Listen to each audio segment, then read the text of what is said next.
তৃণমূল ভেঙে যাচ্ছে চলতি মাসেই, এটা আমি বলেছি।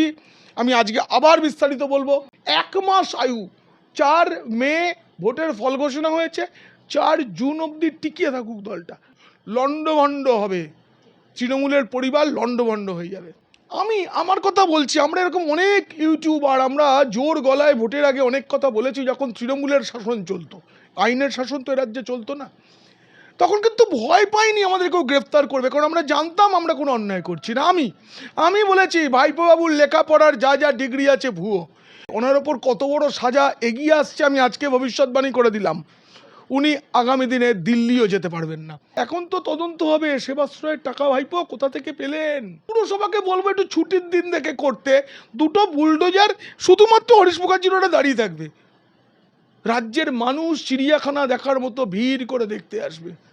যানবাহন নিয়ন্ত্রণের জন্য সেদিন যেন পর্যাপ্ত ব্যবস্থা থাকে, অথবা বাংলা বন্ধ ফন্ধ কিছু একটা ডেকে যেন করা হয় কাজটা, তাহলে ম্যাসাকার হয়ে যাবে। এত মানুষের রাগ, ওই ঝাড়বাতি টুকরো টুকরো করে মানুষ নিয়ে যেতে চাইবে। আমার তৃণমূলের যে সূত্র, ববি হাকিমের ঘরের যে সূত্র, সেই সূত্র বলছে উনি ইতিমধ্যে পদত্যাগপত্র লিখে রেখেছে। রীতিমতো হাত ধরে কান্নাকাটি করেছেন মমতা বন্দ্যোপাধ্যায়। মমতা বন্দ্যোপাধ্যায় বলেছেন ধর্ণা দিতে হবে, সেখানে অর্ধেক এমএলএ এলেন না। বাড়িতে যার ভাইফোঁটা নেওয়ার জন্য লাইন পড়ে সেই দিদিমণি, দিদিভাই, দলনেত্রী, সর্বময় নেত্রী, অগ্নিকন্যা, তিনি এখন ঘুগ্নিকন্যাও নন। এখনও যারা অভিষেকের সম্পত্তি নিয়ে বলছেন, তিনি মুক্তকণ্ঠ চাইছেন দলে, আর বলছেন যারা সমাজবদ্ধ, মানে আমাদেরই হুমকি দেওয়া, তাদের নাকি বিরুদ্ধে আইনি ব্যবস্থা নেওয়া হবে। নিও, আমরা প্রস্তুত আছি চিঠির জন্য, প্রত্যেকেরই তো ঠিকানা দেওয়া থাকে, আমারও দেওয়া আছে। কিসের আইনি ব্যবস্থা, কে নেবে? যে আইনটাকেই মানেনি, সুপ্রিম কোর্টের আইন তোমরা মানোনি। তৃণমূল, তোমরা মনে রাখো, তোমরা ডিএ দেওয়ার ক্ষেত্রে সুপ্রিম কোর্টের নির্দেশ মানোনি। বিদেশে পালিয়ে যাচ্ছে না শুধু এই জন্য যে রাস্তা চিনে বিমানবন্দরে যেতে পারবে না। এতদিন তো পাইলট কার যেত, তাকে ফলো করে করে বিমানবন্দরে যেতেন, বিদেশে উঠতেন। কিন্তু এখন তো পাইলট কার নেই, এক বগলে পুলিশ, এক বগলে ওই আইপ্যাক নেই। আলোচনায় আমাদের সঙ্গে পেয়ে গিয়েছি বিশিষ্ট সাংবাদিক পিনাক মানি দাকে। দাদা, অনেক অনেক স্বাগত আপনাকে ক্যাম্পেন কলিংয়ের পর্দায়। প্রথমেই যে প্রশ্নটা উঠে আসছে সেটা হচ্ছে ফলতায় এই উপনির্বাচন, সেখানে আমরা দেখেছিলাম আইপিএস শর্মাকে সরাসরি বলেছিলেন, যিনি বলেছিলেন পুষ্পা ঝুঁকেগা নেহি, সেই প্রার্থী অর্থাৎ তৃণমূলের সেই প্রার্থী দুদিন আগেই তার প্রার্থীপদ প্রত্যাহার করে নিলেন। এখন তিনি নাকি গোটা এলাকা ছেড়ে কোথায় চলে গিয়েছেন তিনি বেমালুম বেপাত্তা। এবং একই সঙ্গে অভিষেক বন্দ্যোপাধ্যায় অনেক বড় বড় কথা বলেছিলেন যে অনেক কিছুর হিসাব হবে, ডিজে বাজবে, নাড়ু খাওয়ানো হবে, কিন্তু অভিষেক বন্দ্যোপাধ্যায়ও দেখা গেল সেই ফলতা মুখেই পর্যন্ত হলেন না। এই গোটা বিষয়টিকে নিয়ে কিভাবে দেখছেন? 2টো পার্ট প্রশ্নটার, একটা হচ্ছে জাহাঙ্গীর, অপরটা হচ্ছে ভাইপো অভিষেক বন্দ্যোপাধ্যায়। প্রথমত জাহাঙ্গীরের কথা বলি যে তিনি নির্বাচন থেকে সরে দাঁড়িয়েছেন, এটা একটা বোকা বোকা কাজ। নির্বাচন থেকে সরে দাঁড়ানো যায় না। মনোনয়ন প্রত্যাহারের শেষ দিন পর্যন্ত কেউ প্রত্যাহার না করলে তিনি প্রার্থী, তিনি রয়েছেন, হারবেন জানেন। এটা একটা নাটক, এটা একটা চালাকি, এটা কালীঘাটের বা কামাক স্ট্রিটের বুদ্ধিতেই হয়েছে। এরকম ভাবার কোনো কারণ নেই যে জাহাঙ্গীর একা একা সিদ্ধান্ত নিলেন। জাহাঙ্গীরকে নিতে বলা হয়েছে যে ওখানে তো আর জেতার কোনো চান্স নেই, কোথাওই আর চান্স নেই। পশ্চিমবঙ্গের এখন যে কোনো জায়গায় যদি কোনো কারণে উপনির্বাচন হয়, সেখানে সেই আসনটা বিজেপির দিকেই যাবে, এটা বাংলার মানুষ ঠিক করেছে। বিজেপির সাংগঠনিক দক্ষতা সেখানে আছে কিনা, সেখানে কত শতাংশ হিন্দু, কত শতাংশ মুসলিম, এসব অঙ্ক এখন অতীত। এখন 5তলা বাড়ি গোটাটাই বিজেপি। এইবারে বিষয় হচ্ছে অভিষেক বন্দ্যোপাধ্যায়। অভিষেক বন্দ্যোপাধ্যায় ফলতার প্রচারে গিয়ে বলেছিলেন যে, মানে যখন আসল নির্বাচন হলো তখন বিধানসভা নির্বাচনের সময়, যে ফলতায় একটা ইলেকট্রিক চুল্লি হবে এবং সেই সময় 4 তারিখের পরে, মানে 4 মে ভোটের রেজাল্ট বেরোনোর পরে যারা মারা যাবেন তাদের দাহ করা হবে সেখানে। কিন্তু 4 মে যে অহংকার, সেই অহংকারের জবাব মানুষ দিয়েছে দর্পচূর্ণ পালায়। তার পিসিমণি নিজের কেন্দ্রেই হেরে গেছেন, নিজের বুথে হেরে গেছেন। তো ভাইপো কার মুখাগ্নি করতে যাবেন ফলতায়? উনি তো চেয়েছিলেন যে প্রচুর বিজেপি কর্মী মারা যাবে, বিরোধীর সব লোকেরা মারা যাবে, তাদের মুখাগ্নি করতে যাবেন বলেছিলেন। তো এখন যেটা দাঁড়িয়েছে, এখন তিনি সেখানে গেলে এই মুখাগ্নির বিষয়টা আমি চাই না কখনো হোক, এটা উল্টে যেতে পারে। এই জন্যই ফলতা কেন কালীঘাটের বাইরে কোথাও যাবে না। আমি বলছি আমার চ্যানেল থেকে, পিনাক্কি বলছে থেকে আমি সবার আগে বলেছিলাম যে ভাইপোর সব সম্পত্তির উপর নজর, সেই নজরদারির খবর আমরা তারপরে পেয়েছি। তৃণমূল ভেঙে যাচ্ছে চলতি মাসেই, এটা আমি বলেছি, আমি আজকে আবার বিস্তারিত বলবো। আর 3 নম্বর কথা হচ্ছে ভাইপো আর কোথাও যাবেন না, কোথাও না। আজকে হাইকোর্টে গিয়েছিলেন, যে তিনি ভোটের আগে যে হুমকি দিয়ে বেরিয়েছিলেন যে দিল্লির বাবা আসুক, 4 তারিখ বেলা 12টার পর দেখা হবে, তো তারপর সবাই এসছেন, মাননীয় স্বরাষ্ট্রমন্ত্রীও এসছেন, এবং তিনি যে উস্কানি দিয়েছিলেন ডিজে বাজানো হবে ইত্যাদির জন্য রাজ্যে যেটুকু গোলমাল হয়েছে, যে কজন বিজেপি বা অন্য বিরোধী দলের নেতা কর্মী মার খেয়েছেন, ঘরছাড়া হয়েছেন, সবটাই উস্কানির জন্য। এই মামলার প্রেক্ষিতে আপাতত তাকে স্বস্তি দেওয়া হয়েছে যে জুলাই মাস পর্যন্ত গ্রেফতার করা যাবে না। মানে আমি আমার কথা বলছি, আমরা এরকম অনেক ইউটিউবার আমরা জোর গলায় ভোটের আগে অনেক কথা বলেছি, যখন তৃণমূলের শাসন চলতো, আইনের শাসন তো এ রাজ্যে চলতো না, তখন কিন্তু ভয় পাইনি আমাদেরকেও গ্রেফতার করবে, কারণ আমরা জানতাম আমরা কোনো অন্যায় করছি না। আমি বলেছি ভাইপো বাবুর লেখাপড়ার যা ডিগ্রি আছে ভুয়ো। ভাইপো বাবু ক্লাস 9 থেকে চিট ফান্ডের ব্যবসা করতেন, শুরু করেছিলেন, অনেক বড় স্বপ্ন ছিল, যাবতীয় নথি আমার কাছে আছে। আমি আজকে আবার বলছি, যদি সম্পত্তির হিসেব করা হয় 188 হরিশ মুখার্জি রোড, ওই সম্পত্তিটা ভাইপোর নিজের, উনি প্রমাণ করে দেখান। ওনার হলফনামা নিয়ে কালকে একজন বড় বড় কথা বলেছেন এবং বলেছেন হলফনামায় যা উল্লেখ করা আছে সেই সম্পত্তিটুকুই ভাইপো বাবুর, বাকি কিছু নেই। হলফনামায় 3 বছরের হলফনামায় আমার পুরো মুখস্থ আছে কোথায় কত ডেসিমেল জমির কথা তিনি বলেছেন। এই বাড়িটার কথা নেই, উল্টে এই বাড়ির ঠিকানা তিনি সাংসদ হিসেবে ব্যবহার করেছেন, যেটা তিনি পারেন না। ফলে ওনার ওপর কত বড় সাজা এগিয়ে আসছে আমি আজকে ভবিষ্যৎবাণী করে দিলাম, উনি আগামী দিনে দিল্লিও যেতে পারবেন না। একই সঙ্গে দাদা, যে দিনের একটি নির্দিষ্ট দিন ধার্য করে দেওয়া হয়েছে, সেই দিনের মধ্যে যদি এই বেআইনি অংশ ভেঙে না ফেলা হয়, বা সেই বেআইনি অংশর যে নির্মাণ সেটা কিভাবে হয়েছিল তার সন্তোষজনক কোনো রকম উত্তর না পাওয়া যায়, তাহলে পুরসভার পক্ষ থেকে বুলডোজার নিয়ে সেই সমস্ত বাড়ির বেআইনি অংশ ভেঙে ফেলা হবে। কোন বাড়ি? লতা বন্দ্যোপাধ্যায়ের বাড়ি, এবং একই সঙ্গে লিপস অ্যান্ড বাউন্সের নামে একাধিক বেআইনি যে সমস্ত নির্মাণ করা হয়েছে বা রয়েছে, সেই সব কিছু বুলডোজার এর আওতায় চলে আসছে। এক কথায়, যে অভিষেক বন্দ্যোপাধ্যায়ের বাড়িতে ঢোকা বেরোনোর জন্য এই গোটা রাস্তাটি বন্ধ করে রাখা হতো, একাধিক বাসের রুট পর্যন্ত পাল্টে দেওয়া হয়েছে, অটো থেকে শুরু করে যানবাহন সেখানে যেতে পারতো না, অ্যাম্বুলেন্স আটকে থাকতো 0.5 ঘন্টা থেকে 1 ঘন্টা, সেখানে এবারে বুলডোজার। না, ইতিহাসে আমি অনেক রাজা, যুবরাজ, কোটানকোট সেনাপতিদের কথা আমি পড়েছি, কিন্তু এরকম কোনো জায়গায় হতো না। আগে শুনেছি রানীদের জন্য, জমিদার বাড়ির গিন্নিদের জন্য নদীর আলাদা ঘাট হতো, পুকুরের আলাদা ঘাট হতো, সেটা সম্ভ্রমের জন্য। উনি কে?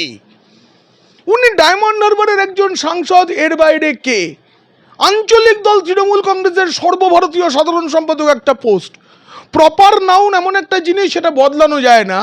তৃণমূল তৈরি হওয়ার সময়ই মমতা বন্দ্যোপাধ্যায়ের মুকুল রায় এই বুদ্ধিটা কাজে লাগিয়ে দলটার নাম রাখলেন AITC, all India Trinamool Congress.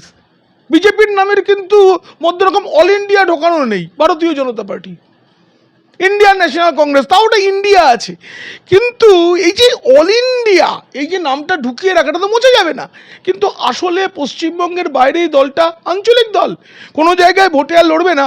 কোথাও যদি লড়তে চায় ওদের আপেল, কমলা লেবু, নাশপাতি, কুল, ফুল এইসব নিয়েই লড়তে হয়।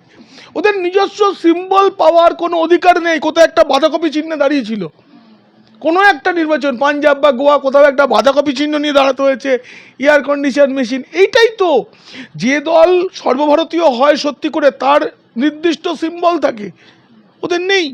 সেই দলের সাধারণ সম্পাদক হিসেবে কিন্তু আদৌ নয়, উনি এত কিছু দেখাতেন একটাই, পিসিমণির অনেকগুলো ভাইপো আছে, ভাইজি আছে, কোনো এক কারণে সবচেয়ে প্রিয় ভাইপো এটি। তার ডিগ্রি জালি, পিসির মতো সব কিছু জালি। সে ডান বগলে পুলিশ, বা বগলে আইপ্যাক নিয়ে ঘুরে বেড়াতো। এই যে আমি বলছি, দেখো 2019 সালের যে ভোট, সেবার বিজেপি এই রাজ্যে 18টা আসন পেল। তারপর অভিষেক ব্যানার্জি বেপাত্তা হয়ে গেছিলেন, খোঁজ ছিল না। তারপরে আমরা যখন দেখলাম যে এই আরজিকর কাণ্ডের সময় তিনি মেঘের আড়াল থেকে খালি টুইট করেছেন, সামনে আসেননি। এরপরেও যতবার দলের বিপদ হয়েছে তিনি চলে গেছেন, তারপর এসেছেন বিদেশ থেকে ঘুরে সেলফি টেলফি তুলে পোস্ট করে। এখানে একদল মিডিয়া সেগুলো নিয়ে নাচানাচি করেছে, এর বেশি কিছু হয়নি। উনি গত 21শে জুলাই প্রায় এয়ারপোর্ট থেকে নেমে সোজা উপরে উনি ফলতায় যাবেন কি, ডায়মন্ড হারবারে উনি কোনোদিনও মাটিতে পা রেখে হাঁটেননি। উনি ওখানে র্যাম্প বানিয়ে হাঁটতেন। এখন তো তদন্ত হবে, সেবাশ্রয়ের টাকা ভাইপো কোথা থেকে পেলেন, জবাব দিতে হবে আপনাকে। আপনার সঙ্গে যৌথ সম্পত্তির যে নামগুলো পাওয়া যাচ্ছে, তারা কে, কি তাদের পরিচয়, সঙ্গে সম্পর্ক কি? এটা কি শান্তিনিকেতনের অপাবাড়ির মতো কিছু? এ জবাব দিতেই হবে। যদি পুরসভাকে বলবো একটু ছুটির দিন দেখে করতে, দুটো বুলডোজার শুধুমাত্র হরিশ মুখার্জি রোডে দাঁড়িয়ে থাকবে, রাজ্যের মানুষ চিড়িয়াখানা দেখার মতো ভিড় করে দেখতে আসবে। যানবাহন নিয়ন্ত্রণের জন্য সেদিন যেন পর্যাপ্ত ব্যবস্থা থাকে, অথবা বাংলা বন্ধ ফন্ধ কিছু একটা ডেকে যেন করা হয় কাজটা, তাহলে ম্যাসাকার হয়ে যাবে। এত মানুষের রাগ, ওই ঝাড়বাতির টুকরো টুকরো করে মানুষ নিয়ে যেতে চাইবে। খুব খারাপ অবস্থা, কিন্তু তৃণমূলটা ভেঙেও যাচ্ছে, আমি বলবো। আসবো সেই প্রসঙ্গে তো অবশ্যই আসবো। তবে এই প্রসঙ্গে আরও একটি তথ্য উঠে আসছে বলতে পারি, সেটা হচ্ছে যে খুব গোপন সূত্রে খবর যে মেয়র হিসেবে ফিরহাদ হাকিম তিনি বলেছেন যে আমি এর বিন্দু বিসর্গও জানি না যে কেএমসি থেকে নোটিশ জারি হয়েছে, এরকমভাবে ভেঙে ফেলার যে নির্দেশিকা জারি হয়েছে, ইত্যাদি ইত্যাদি। এবং তিনি আর কি সরাসরি এরকম, মানে যেরকমটাই বলছিলাম যে অত্যন্ত গোপন সূত্রে খবর, তিনি নাকি যে কোনো সময়তে অস্বস্তি থেকে বাঁচার জন্য মহানাগরিক পদ ছাড়তে পারেন। তবে কি তিনি কোথাও না কোথাও গিয়ে এই সব কিছু থেকে নিজের গা বাঁচাতে চাইছেন? গোপন সূত্র নয়, আমিই বলছি। আমার তৃণমূলের যে সূত্র, ববি হাকিমের ঘরের যে সূত্র, সেই সূত্র বলছে উনি ইতিমধ্যে পদত্যাগপত্র লিখে রেখেছেন। সম্প্রতি কালীঘাটে একটা বৈঠক হয়েছিল, রীতিমতো হাত ধরে কান্নাকাটি করেছেন মমতা বন্দ্যোপাধ্যায়, এখন নয় আর কটা দিন ওয়েট কর ববি। ববি সেখানে বলে এসছেন আমার ওয়েট করে কোনো লাভ নেই, হেনস্থা হচ্ছে। এই ভাইপোর বাড়ির এত সম্পত্তির হিসেব কে তুলে দিল? তিলজলায় তার বেরাদারির লোক, তাদের অবৈধ নির্মাণ ভাঙতে কে পাঠিয়ে দিল বুলডোজার? উনি কিছুই জানেন না। পুরো কমিশনার স্মিতা পান্ডে তিনি একা সব করছেন, এবং 4 তারিখের পর থেকে মেয়রের সাথে পুরো কমিশনার একটি বৈঠক করেননি, আলোচনা করেননি, ফোনে কথা বলেননি, আমি দায়িত্ব নিয়ে বলছি। সুতরাং ববি হাকিমের পদত্যাগ শুধু সময়ের অপেক্ষা। এবং তারপরে কাকে মেয়র করবেন, নাকি পুরো কমিশনারই চালাবেন, যিনি দায়িত্ব নেবেন তার সাথে কর্মীরা সহযোগিতা করবে কিনা। কারণ অফিসার থেকে কর্মী তারা এতদিন চুপ করেছিলেন, তারা মুখ খুলছেন, আর যারা চুরি চামারি করতেন পালিয়ে গেছেন, তার অফিসে আসছেন না। কেউ দায়িত্ব নিতে পারবে না। দায়িত্ব নিলে তাকে চুপ করে পুতুলের মতো বসে থাকতে হবে। মেয়র চেয়ারটা আছে, মেয়রের ক্ষমতা কলকাতায় আর নেই আপাতত। পরবর্তী নির্বাচনে যদি তৃণমূলের কেউ জিতে এসে মেয়র হন, তখনই একমাত্র স্বাধীনভাবে তিনি কাজ করতে পারবেন, তাছাড়া সম্ভবই নয়। সহযোগিতা লাগে তো, একজন মেয়র কোনো কাজ করতে পারেন না, তার আশপাশে কেউ নেই। তাকে যে চা দিতে আসে সেও ভাবছে আমার সঙ্গে এখন একটা ছবি তুলে ফেললে আমার মুশকিল। সকলে ঘৃণা করছে, আসলে ঘৃণা করছে। আর 82 নম্বর ওয়ার্ড, সেই ওয়ার্ড থেকেই তো ফিরহাদ হাকিম কাউন্সিলর, সেই ওয়ার্ডটায় মমতা বন্দ্যোপাধ্যায় মায়া হয় 15,000-এর বেশি ভোটে হেরেছেন। সব মিলিয়ে হার 15,000-এর বেশি। ওখান থেকেই 15,000-এর বেশি লিড পেয়েছিলেন মুখ্যমন্ত্রী শুভেন্দু অধিকারী। আর আরেকটা যে 77 নম্বর ওয়ার্ড, সেখান থেকে একমাত্র সেখান থেকে 267 না কতগুলো বুথ, তার মধ্যে 207খানা বুথে মমতা পিছিয়ে। বাকি যত বুথ তার অনেকগুলোতে 50টা করে ভোট পায়নি। তাহলে মানুষ কতটা ঘৃণার ভোট দিয়েছে। পরিত্রাণ পেতে ভোট দিয়েছে। বুদ্ধদেব ভট্টাচার্যও হেরে গিয়েছিলেন মুখ্যমন্ত্রী থাকাকালীন, কিন্তু এরকম রেজাল্ট হয়নি, যে মানুষ তাকে ত্যাগ করেছে। আমি বলছি তো, প্রাক্তন মুখ্যমন্ত্রী বললে অনেকে রেগে যাচ্ছে, সবাই বলছে বহিষ্কৃত মুখ্যমন্ত্রী বলুন, কারণ উনি তো প্রাক্তন হননি, পদত্যাগ করেননি এখনও। ওনাকে একরকম ঘাড় ধাক্কা দিয়ে অফিসিয়ালি, বাস্তবে নয় অফিসিয়ালি ঘাড় ধাক্কা দিয়ে বলা হয়ে গেছে নতুন মুখ্যমন্ত্রীর শপথ হয়ে গেছে, আপনি আসুন। তবে এক্ষেত্রে দাদা আরও একটি বিষয় উঠে আসার কথা, সেটা হচ্ছে যে 4 তারিখের পরের থেকে আমরা দেখতে পাচ্ছি যে রাজ্যের সর্বত্র প্রায় গিরগিটির মতন রং পরিবর্তনের একটা হিড়িক পড়ে গিয়েছে, পাল্টিবাজির একটা হিড়িক পড়ে গিয়েছে। 4 তারিখ সকাল পর্যন্ত বা 3 তারিখ রাত্রি পর্যন্ত যারা প্রকাশ্যে কুকথা বলেছেন তারাই এখন রং পাল্টে সেই সবুজ থেকে গেরুয়াধারী হয়েছেন বা ভেকধারী গেরুয়া হয়েছেন। তো সেক্ষেত্রেও কি ববি হাকিমের নাম উঠে আসতে পারে? না, বিজেপিতে ববি হাকিমকে কোনোভাবে নেওয়ার কোনো প্রশ্নই নেই, এরকম কাউকেই নেওয়ার প্রশ্ন নেই আপাতত। আমি বিজেপিকে যেটুকু চিনি, এত বছর বিজেপি বিটের রিপোর্টার ছিলাম, বিজেপিকে যেটুকু চিনি তাতে নেওয়ার কোনো প্রশ্নই নেই। তাকে ওই বিরোধী আসনে বসেই কাজ করতে হবে, অথবা কংগ্রেসে চলে যেতে হবে। খুব তাড়াতাড়ি কংগ্রেস হয়তো এই রাজ্যে শক্তিশালী হবে। মমতা বন্দ্যোপাধ্যায় বলেছেন ধর্ণা দিতে হবে, সেখানে অর্ধেক এমএলএ এলেন না, বাড়িতে যার ভাইফোঁটা নেওয়ার জন্য লাইন পড়ে সেই দিদিমণি, দিদিভাই, দলনেত্রী, সর্বময় নেত্রী, অগ্নিকন্যা, তিনি এখন ঘুগ্নিকন্যাও নন, তার বাড়িতে মিটিং ডেকেছেন, সেখানে সবাই এলো না। এবার আমি বলি, শেষ যে বৈঠকটা হয়েছে পরিষদীয় দলের, সেখানে কুণাল ঘোষ, সন্দীপন সাহা এবং ঋতব্রত বন্দ্যোপাধ্যায় প্রতিবাদ করেছেন। আসলে এরা ছিলেন প্রতিবাদের মুখ। একটা গোপন বৈঠক হয়, ওই বৈঠকে যাওয়ার আগে এই তিনজনের নেতৃত্বে বিধানসভার নৌসার আলী কক্ষে একটি বৈঠক হয় বিধায়কদের। সেখানে ঠিক হয় কি কি ইস্যুতে সরাসরি আক্রমণ করা হবে মমতা বন্দ্যোপাধ্যায়, অভিষেক বন্দ্যোপাধ্যায়কে। এরপর ঠিক হয় সেই মুখ তিনটে কে কে হবে, এই তিনটে মুখ ঠিক হয়। তিনজনে একই গাড়িতে ওঠেন, কে আগে বলবেন কে পরে বলবেন সেই স্ক্রিপ্টও তৈরি হয়ে যায়। এরপরে একে একে প্রথমে সন্দীপন, তারপরে ঋতব্রত, শেষে আমাদের একটু মুক্ত গলায় কথা বলতে দেওয়া বলে কুণাল ঘোষ। সেই কুণাল ঘোষ আবার গতকাল একটা ভিডিও করেছেন যে এখনও যারা অভিষেকের সম্পত্তি নিয়ে বলছেন তিনি মুক্তকণ্ঠ চাইছেন দলে, আর বলছেন যারা সমাজবদ্ধ, মানে আমাদেরই হুমকি দেওয়া, তাদের নাকি বিরুদ্ধে আইনি ব্যবস্থা নেওয়া হবে। নিও, আমরা প্রস্তুত আছি চিঠির জন্য, প্রত্যেকেরই তো ঠিকানা দেওয়া থাকে, আমারও দেওয়া আছে। কিসের আইনি ব্যবস্থা, কে নেবে? যে আইনটাকেই মানেনি, সুপ্রিম কোর্টের আইন তোমরা মানোনি। তৃণমূল, তোমরা মনে রাখো, তোমরা ডিএ দেওয়ার ক্ষেত্রে সুপ্রিম কোর্টের নির্দেশ মানোনি। তোমরা এসএসসির 26,000 চাকরি গেছে, তারপরে দাগিদারে টাকা ফেরত দেওয়ার কথা বলা হয়েছিল, সুপ্রিম কোর্টের নির্দেশ মানোনি। বিএসএফকে জমি দেওয়ার কথা আদালত বলেছিল, তোমরা সেই জমি দাওনি। কোনো আইন তোমরা মানোনি, এখন তোমরা আইনের ভয় দেখাচ্ছ। এই আইন তোমরা পকেটে ভরে রাখো, তোমাদের আইন। এখন সত্যিকারের আইনের শাসন হবে। দাদা এবারে দেখা যাচ্ছে যে অভিষেক বন্দ্যোপাধ্যায়ের ওই বাড়ি, যেই বাড়ির বৈধতা নিয়ে অনেকাংশে প্রশ্ন উঠে গিয়েছে, অর্থাৎ শান্তিনিকেতনের কথা আপনি একটু আগেই বিশ্লেষণ করছিলেন, এবং সেখানে দেখা যাচ্ছে যে দ্বিতীয় একটি নোটিশ সাঁটানো হয়েছিল, তা কিন্তু কিছুক্ষণের মধ্যেই সেই নোটিশটি নাকি ছিঁড়ে ফেলা হয়। সেখানে গেলে এখন দেখা যায় যে আঠার দাগ আছে, নোটিশটি নেই। এমনকি লতা বন্দ্যোপাধ্যায়ের নামেও যে সম্পত্তি, সেখানেও এরকম নোটিশ ছিঁড়ে ফেলার ঘটনা প্রকাশ্যে এসেছে। পুরসভার নোটিশ সেটা এইভাবে প্রকাশ্যে ছিঁড়ে ফেলা, এর বিরুদ্ধে কি কড়া কোনো পদক্ষেপ নেওয়া যেতে পারে? না না না, এরা তো আইন মানার লোকই নাই। বললাম না যে সুপ্রিম কোর্টের নির্দেশ এই রাজ্যে মানা হয় না, পুরসভা তো অনেক নিচে। লজ্জা বলে একটা বিষয় আছে যেটা তৃণমূলের লোকেদের কম, তবুও সবাই দেখবে ওই নোটিশটা রাতের অন্ধকারে একটু তুলে দেওয়া হয়েছে, তাতে কিছু যায় আসে না। নোটিশ তো মানুষের মনে সেটে গেছে, মানুষ দূরে সরাচ্ছে, এবার দলটা ভেঙে যাবে। 1 মাস আয়ু, 4 মে ভোটের ফল ঘোষণা হয়েছে, 4 জুন অবধি টিকিয়ে থাকুক দলটা। বিধায়কদের কথা বাদ দিচ্ছি, তাদের কে নেবে কে নেবে না এসব আমি জানি না, কেউ নেবে না, কিন্তু কংগ্রেস নিতে পারে, সিপিএম নিতে পারে। কিন্তু আমি কয়েকজন এমপির নাম বলছি যারা দলের সঙ্গে যোগাযোগ বন্ধ করে দিয়েছেন।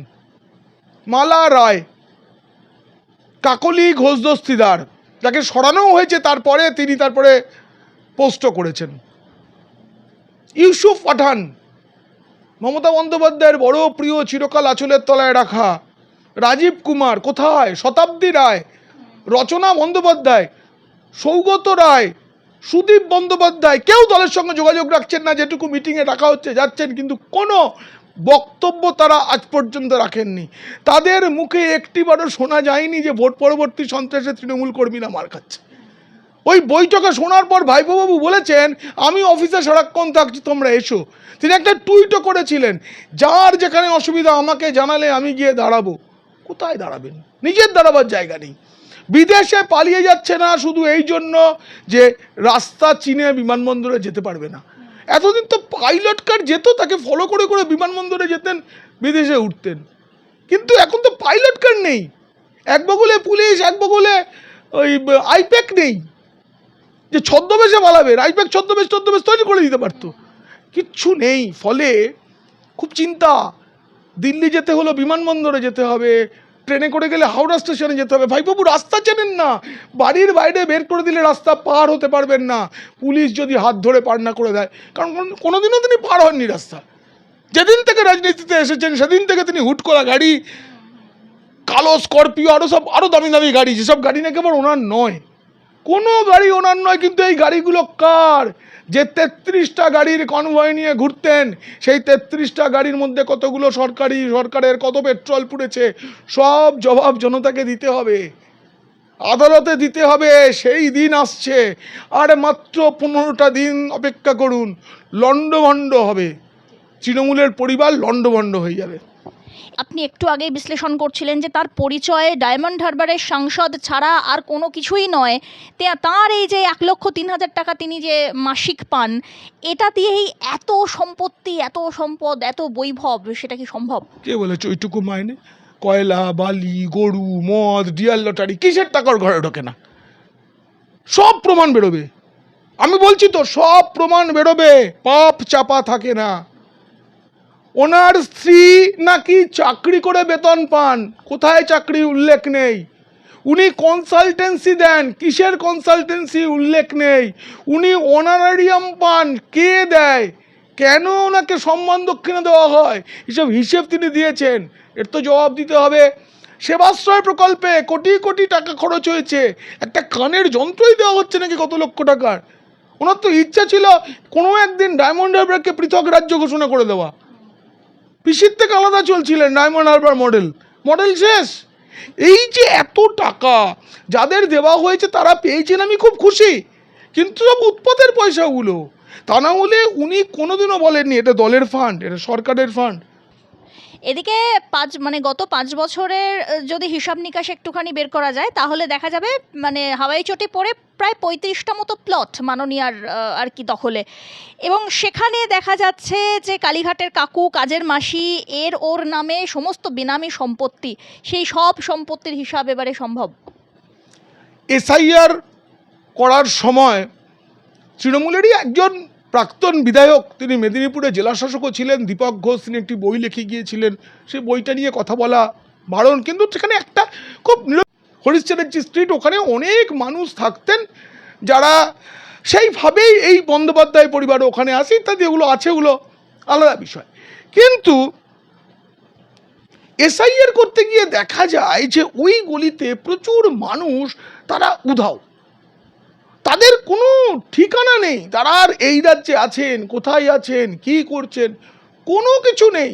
অথচ তাদের ঠিকানাগুলো দেখা যাচ্ছে সব বন্দ্যোপাধ্যায় পরিবারের নামে ট্রান্সফার হয়ে গেছে। এখানেই প্রমাণ যে এই অভিযোগটা সত্য, যে ওখানকার প্রচুর মানুষকে তুলে দিয়ে সেইগুলো দখল করা হয়েছিল।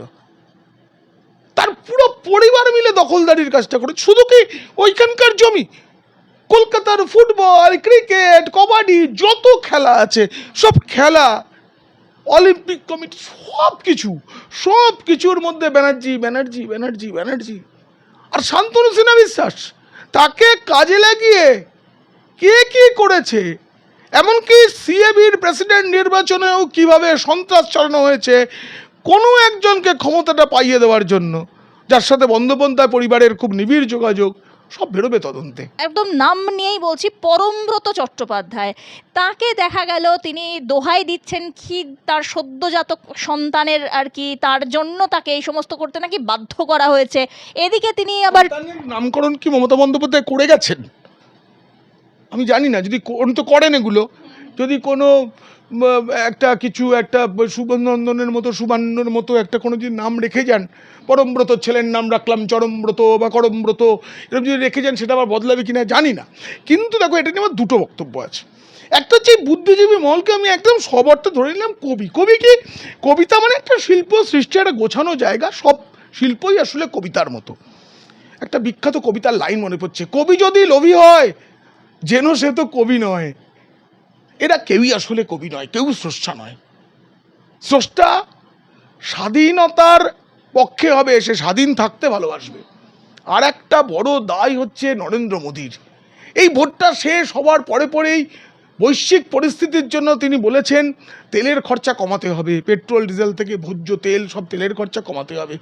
এবং এই যে পদলেহনের তেল, এটা প্রধানমন্ত্রী বলেননি, কিন্তু সর্বত্র সবাই নরেন্দ্র মোদী প্রধানমন্ত্রীর কথা শুনে পিসিমণির পায়ে হাওয়াই চটিতে ভাইপোর কোথাও কোথাও যারা তেল লাগাতেন সেই সব তেল লাগানোগুলো তারা বন্ধ করেছে। এটা খুব দেশের পক্ষে ভালো, বিশ্বের পক্ষে ভালো। তেলের খুব ক্রাইসিস, আপনারাও যথাসম্ভব এই নির্দেশ মেনে চলুন, তাতে সংসারেরও ভালো হবে, দেশের ভালো হবে।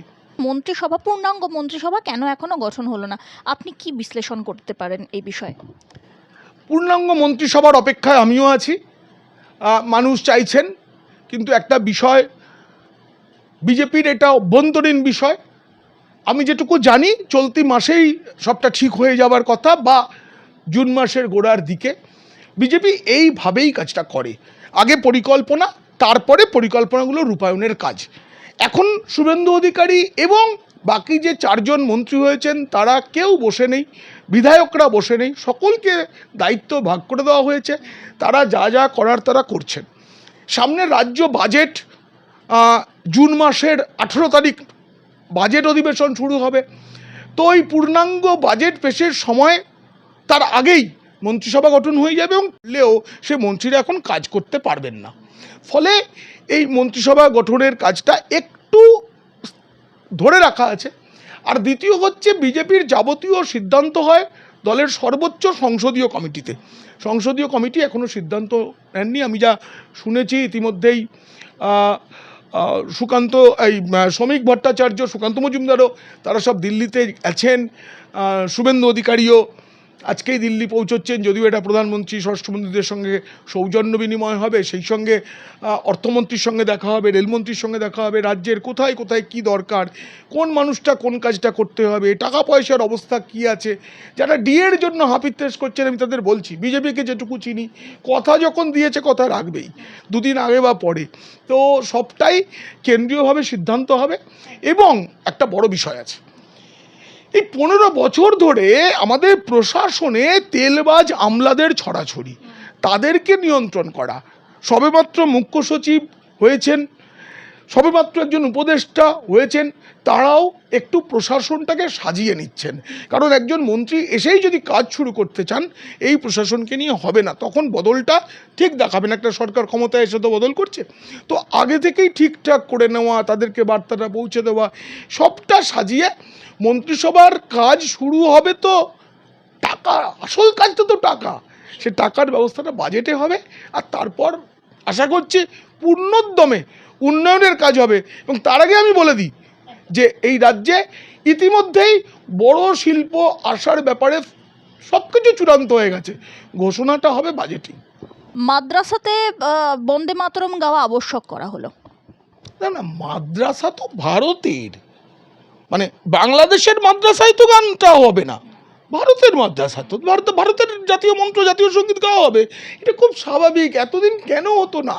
এই যে 14 বছরের কম বয়সের গোহত্যা, গোনিধন, এটা তো বহুদিনের আইন ছিল, আইনটাকে কাজে লাগানো হতো না। আমাদের রাজ্যের মধ্যেই বলছি, কখনো সুযোগ হলে দার্জিলিংয়ে গিয়ে মাংসের বাজারটা দেখে আসবেন। সেখান দিয়ে অনিচ্ছুক কেউ সে রাস্তা দিয়ে গেলে দেখতেই পাবে না। এইভাবেই তো নিয়ম মানা হতো না, এখন বলা হচ্ছে নিয়মটা ভাই মেনে চলো।